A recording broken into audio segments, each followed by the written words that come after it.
Hello and welcome back to another episode of Critical Reactions with your host Bryan. We're going to work with our theme this week of death metal, just in general, big umbrella topic of things that fit within the theme. We're going to be checking out some Opeth today, Ghosts of Perdition. I saw some conversation in the Patreon channel in Discord where there was some I don't know if I could call it discontent about Opeth showing up this week with this track in particular, but I think the general feelings towards it was that it doesn't necessarily fit the week's theme to a T, but most people are fairly happy with me getting to check it out regardless, so that's what we're going to be doing. Opeth, Ghost of Perdition, from their Ghost Reveries album from 2005. Let's kick it and see what Opeth has in store for us today.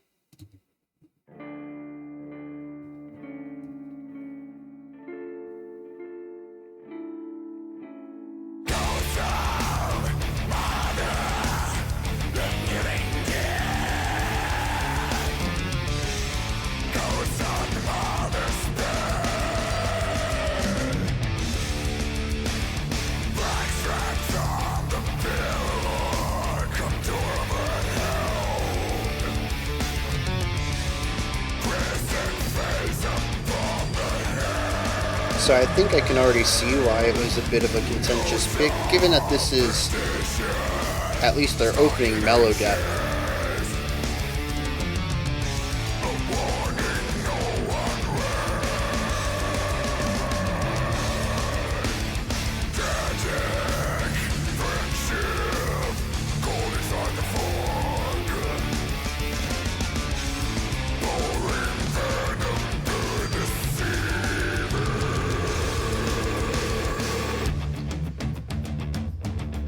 So we had a really nice, I guess there's a 3 against 4 idea there.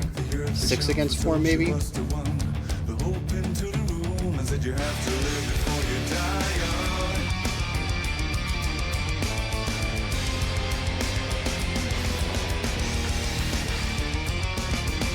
we're continuing on. You can easily count this in either 3 or 4.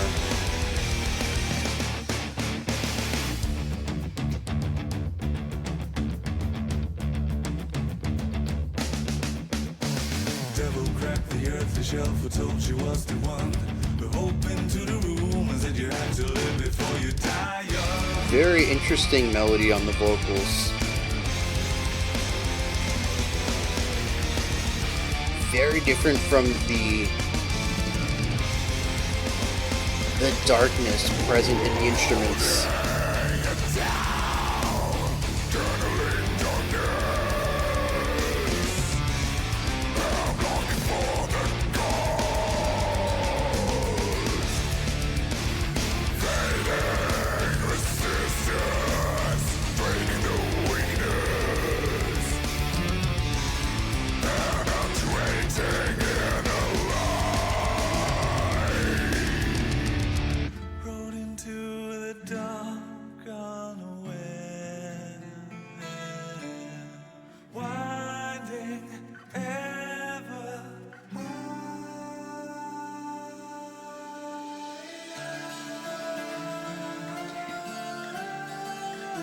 Yeah, very smooth movement into that.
the call and response between the vocals and the guitar.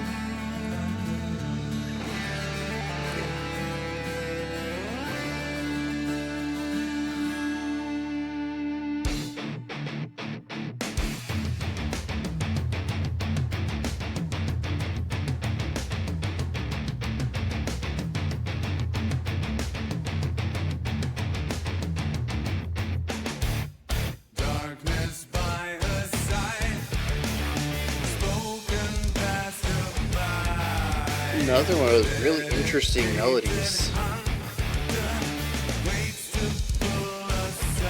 Yeah, is that that's chromatic, isn't it?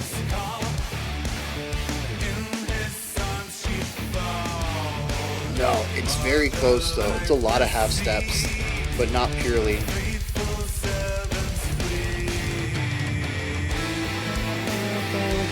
No, that's a chromatic fall at the end of that.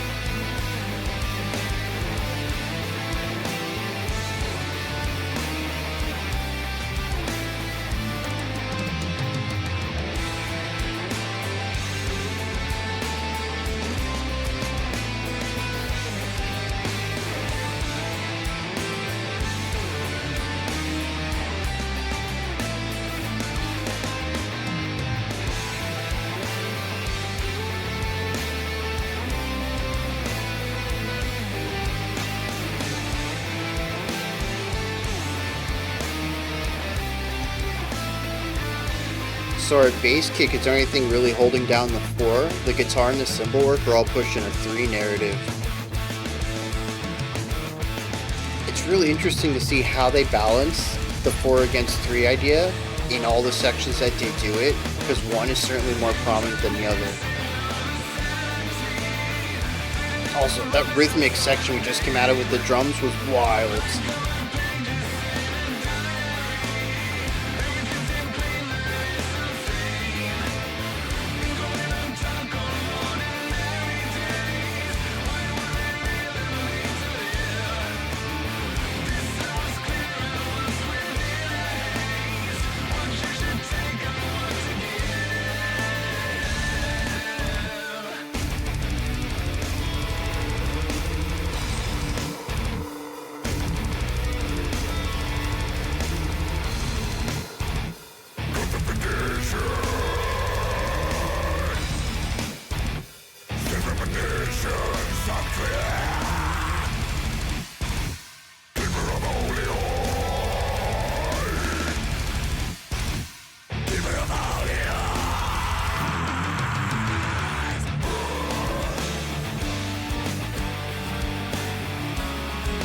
Ooh.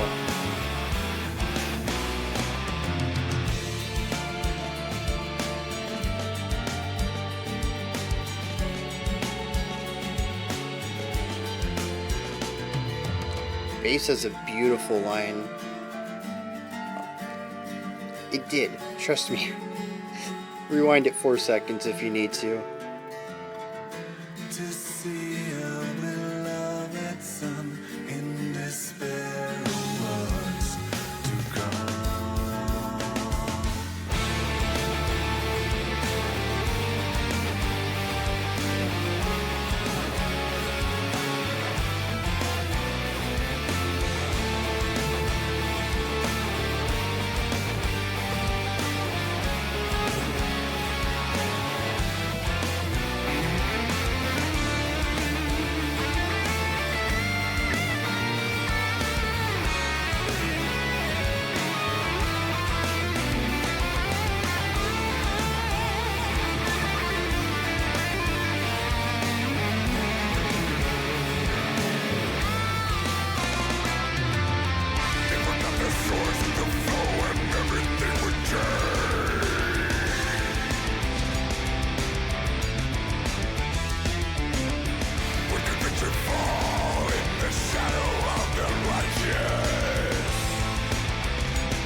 last 10 seconds to go and they ramp the intensity up.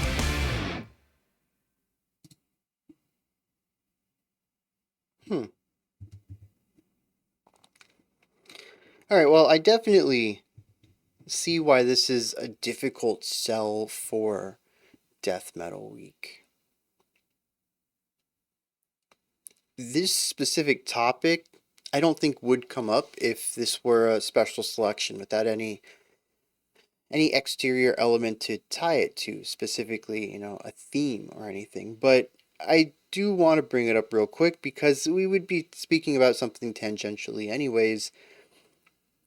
This is prog metal in every definition. It's a textbook definition of progressive metal. It does have some metallic sections in it. It does utilize pure death metal sounds, specifically looking at more of the melodic side, but even some more of the textural and rhythmic sides a couple of times of death metal in here. But it is not really what I would call the de facto state of the song. I don't even know if I would call the majority of this track death metal. It is just metallic. It uses the crunchy sounds of the guitars and the heavy hitting elements in metal drumming for the palette that it creates a song with. Through that lens,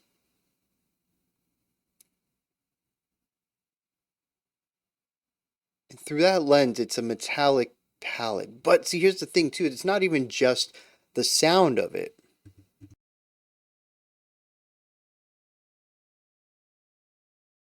Well, at least the sound of the instruments, the timbres. There is another component that separates and divorces it from traditional metal as well, and that's the harmonic palette. What kind of chords and keys are they using in here? There's a lot of variety, and a lot of it dances outside the realms of metal's heavier and bluesier roots. There's a lot of playfulness in here. They bring in Spanish harmony a couple of times. There is a little bit of allusion towards classical at some moments, specifically looking at classical guitar work. It is a bit all over the place. There's some jazzy elements. We had chromatic at one time. Just harmonically, this is not a metal song in its entirety. And we can even apply this to the melody, the melodic elements. The cool thing about melody is that it can create evolution in a chord progression. You play the same chord progression over and over and over, but it can feel different depending on what melodies are being played on top of it, because at any given time, your 3 or 4 notes in your chord are also going to be juxtaposed by the note that is being played in the melody, or notes if you have a harmonizing melody. And so you can build out different harmonic characteristics because the melody technically is with the chord, it's with the harmony. And so when we look at how the melody interacts with the harmony in this track, there's a lot of places where it also helps the chord progression lean towards non-metal sounds. And so, like I said, a majority of this track, I think, leans towards something a bit more metallic or at least rock oriented, but it isn't the de facto position of the song. It explores a lot of different things and jumps between them freely.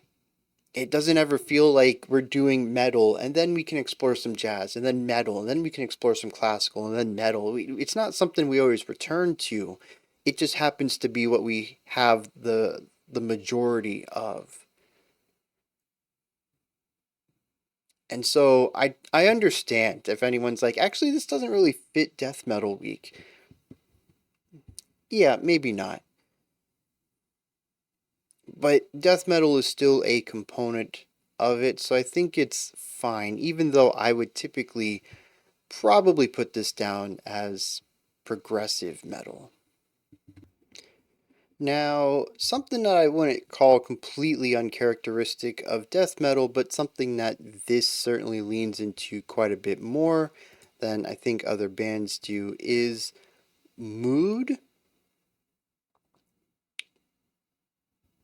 Most metal music, especially when you look at mellow death, oh no, let me back that up. Most death metal has a mood. It's gonna be aggressive and abrasive. Groovy might be a mood. I know a lot of metal likes to go for groovy riffs and rhythmic patterns,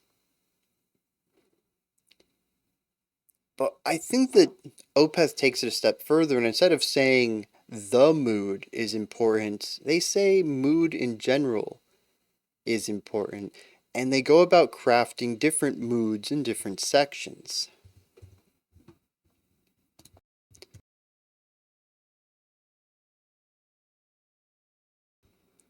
And so the song ends up feeling like a series of atmospheres. It's not purely atmospheric. It's not a purely it's not a purely atmospheric experience, but the atmosphere I think is a strong component to Opeth's writing. It isn't just about the riffs. It isn't just about the growling or the drumming. It's more than that. But at the same time, the atmosphere isn't more important than, say, a melody. There's some really interesting melodies in here that I think at times can subtract from the atmosphere at any moment, but sometimes also really heavily lean into it in a way that feels odd. Not that there's a juxtaposition between the the atmosphere, the emotion the atmosphere is going for and the emotion that our melody gives, but that it utilizes a different but parallel feeling to embellish upon the emotion that the atmosphere is creating, and maybe not necessarily make it stronger, but make it more complex in a more palpable way. And I find this to be really interesting, primarily because I'll be honest, this song didn't really work for me. I know Ghost of Perdition is like the last big Opeth song I need to check out. And so it really should be one of those moments, like Blackwater Park, right? Really big song. It should be one of those that it really hits me, and it's an okay song. It is not my cup of tea, though. I'm not going to really say I enjoyed much of it. It's very well performed. I think they play to their strengths on this one, and it's a really nice midpoint between their earlier pure growly death metal stuff and their later more progressive ambient works with the clean vocals. It's a really nice middle ground between both sides of Opeth. But sonically, it just doesn't tickle my brain. I can appreciate it, not my jam. And I think that kind of sucks for me because I feel like this is like the end of my big Opeth journey. Everything after this is going to be good music. I mean, it's still Opeth, but it's none of their greats. I think, like I said, I think this is the last one, and then I've listened to like all their big ones, and it didn't really click with me. And I think part of it is just that it feels so segmented, which is really strange because during the reaction I had mentioned a couple of times, oh, I like this transition. I thought that was really smooth. I like how they went from one idea to the next. And thinking back on it, they did move between their ideas very well. So the disjointedness doesn't come from a compositional standpoint. And so I poked and prodded at this a little bit towards the end of the track as ideas were wrapping up. And I think I came to the conclusion that emotionally, it is stagnant and all over the place. And like those are polar opposites. Like, how does that work? The entire track has an overall somber feel to it. There are some moments that take that somberness and ramp it up into a type of anger, and others that push it towards pity, and one place that puts it towards apathy, and one that puts it towards sorrow. And so there is a diversity to it, but it is singular. But I found the diversity to be just a hair bit too much. The ideas transitioned well into each other, but the ideas themselves, I felt, didn't really have a lot to say about one another.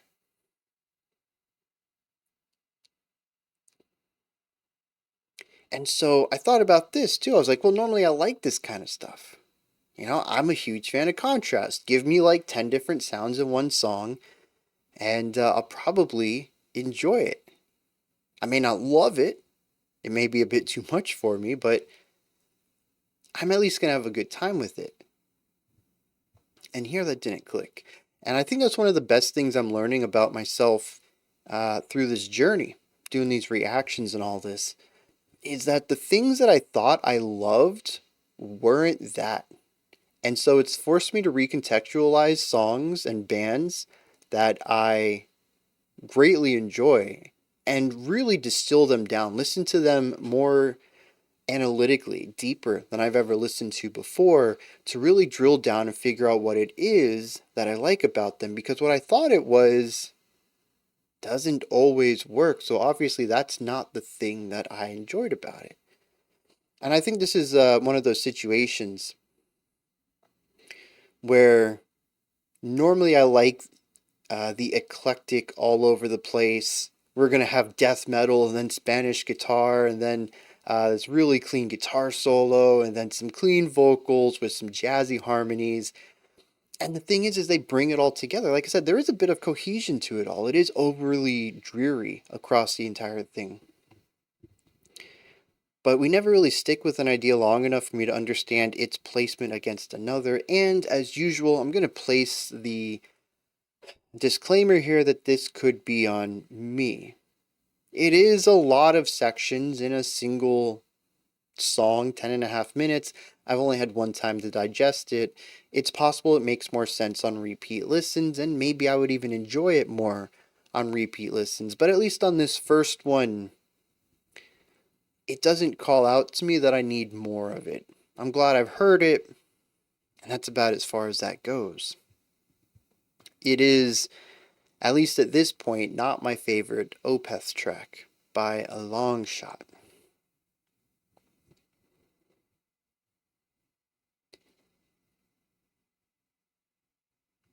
I think the last thing I want to touch on before we hit lyrics is just an overall melodic strength that I wasn't expecting from them. I sort of associate two sides of this. They have the really heavy, aggressive stuff. We've checked out some of that.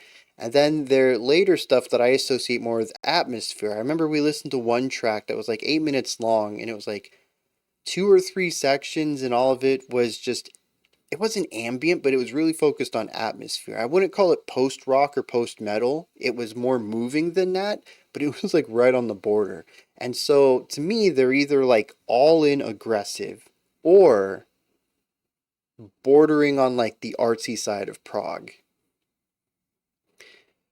And so it was really cool to hear this, where melody is kind of king, whether it comes from the vocals or the guitar or the bass or even some really sick drums in here that have a melodic element to them.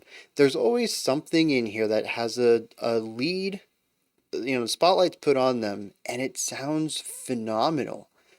And such variety of melodic writing as well. It is consistently interesting to listen to the melodies. It's what kept me going through the majority of this track, was what are they going to write next? And I don't have this image in Opeth. This feature, this bullet point of Opeth writes great melodies. It's not in my folder. It is now. That's going in the filing cabinet under Opeth. But it's just not something I've always attributed to them. And so it was fantastic to hear so many great melodies in here. interesting melodies too. I don't know how many times I said that during the reaction, but they'll go, they'll take a chord progression we've been listening to over and over and over. They'll put a melody over it, and then like the third time through the melodic phrase, they'll spice it up, they'll change it up, they'll jazz it up, or they'll put a little bit of Spanish flair in there, or they'll go towards a classical direction, or just something to make it a little different than a lot of other bands who play metal, maybe even prog metal, and have good melody writing.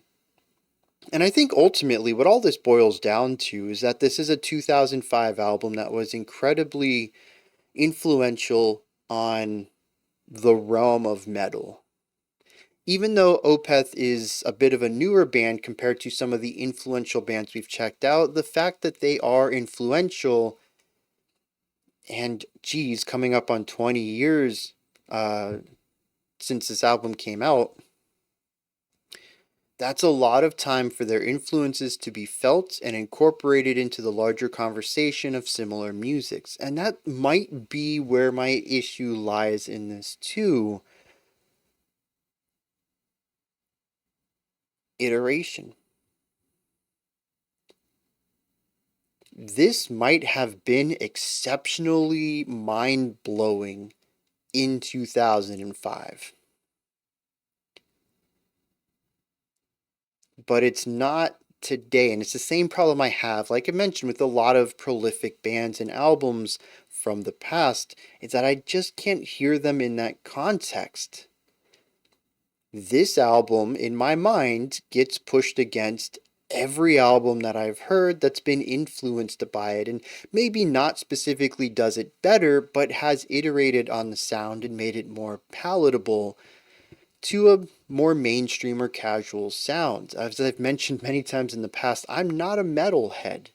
I have listened to some metal. I own some CDs from metal bands even prior to starting this channel, but by no means do I think I enjoy metal. I enjoy metal begins to touch onto the fringes of the more mainstream, or when it begins to push into post-hardcore territory. Metalcore was like this really nice tipping point of metal splashing into more palatable sounds. That's pretty much where I've heard metal. But the thing is, where I'm going, where I'm going with all this is that I like the more palatable side. I like good production, or I should say, high fidelity production. We'll take away the subjective element there.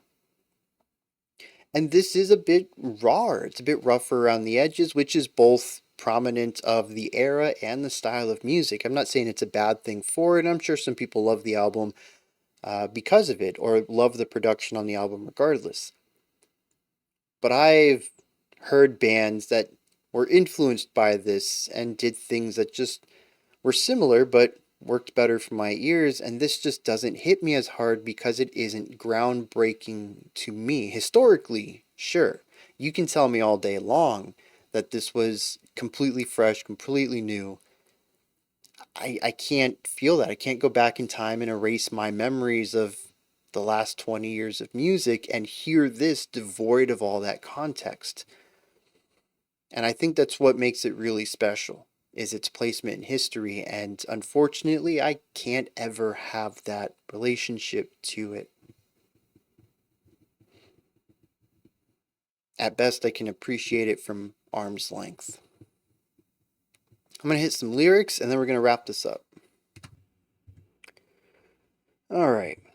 Lyrically, this song is about a person, specifically listed as a mother, who is on her deathbed, poor health, and a devil utilizes her as a conduit for stuff. It seems to act as a bridge between the light and the dark, but I'm not quite sure what the devil's goal is in this possession, since her health is fairly poor anyways, and by verse 2, she's completely fading and draining, becoming weak because of the possession itself.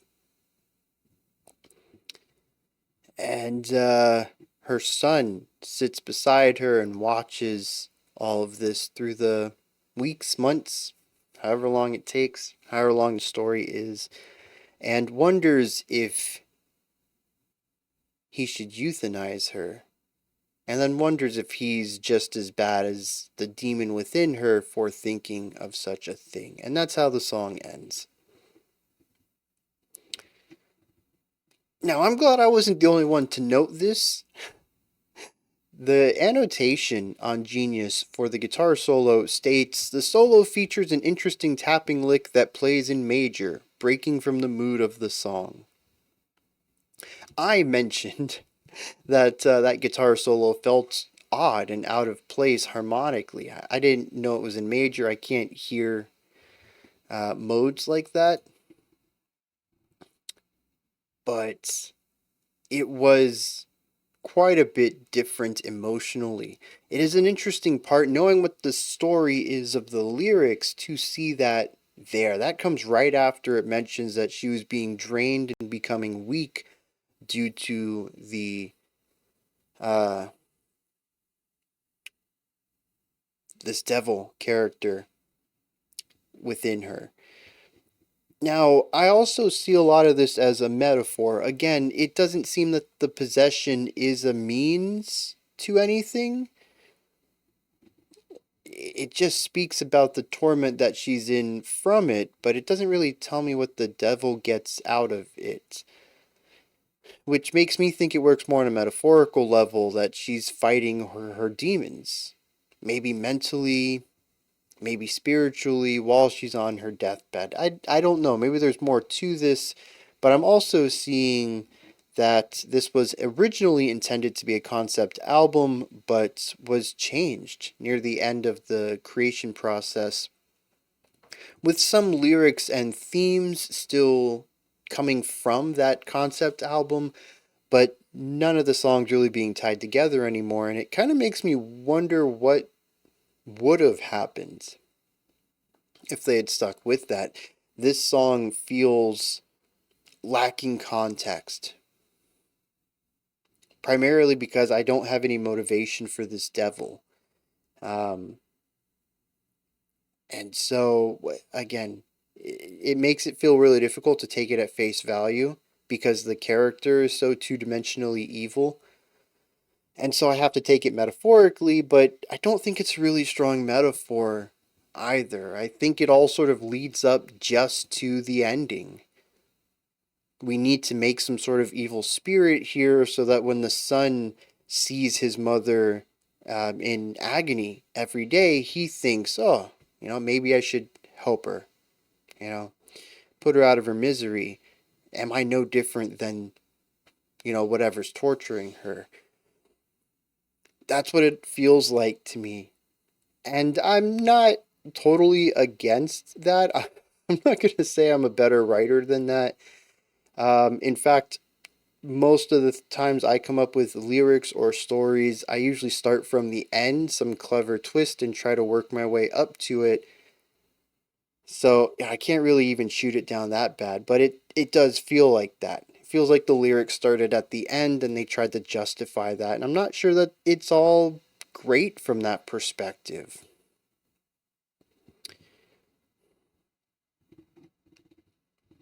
So I think the lyrics are serviceable. They certainly fit within the context of the music for the most part. That one guitar solo still feels really strange to me, but it could be from the perspective of the devil making progress on whatever goal that they have. I don't know. Again, they don't really dive into it too much. So yeah, I'm still kind of walking away from this one lukewarm. It's a fine track, but there just isn't anything in here that really grips me personally. However, this is one of the best parts of my job here. I get to ask all you, especially with something as big as this. If it's a smaller band, most of you have probably never heard this. Let me know your thoughts on it. But no, like right here, I know a vast majority of probably the people watching this video have listened to this track. Give me your perspective on it. Why does this click with you? Why does the fandom hold this song in such high regard? What is it that it says to y'all? I could use a little help, I think, in really appreciating what it's doing, because I think I might have missed it. Above the comment section in the description box, you can find a link to Linktree in there. It takes you to this menu. You can find links to my music, ways to support the channel, a link to the Discord server, and so much more. Above that, if you could, like, subscribe, and ring the bell. I greatly appreciate all three of those. Alright. We do have another video coming up after this. Otherwise, I'll be back tomorrow. We're going to continue on our journey of some death metal. Until next time, remember to be critical, not cynical, of the music you listen to, and have a fantastic morning, afternoon, or evening, whenever you choose to watch my videos.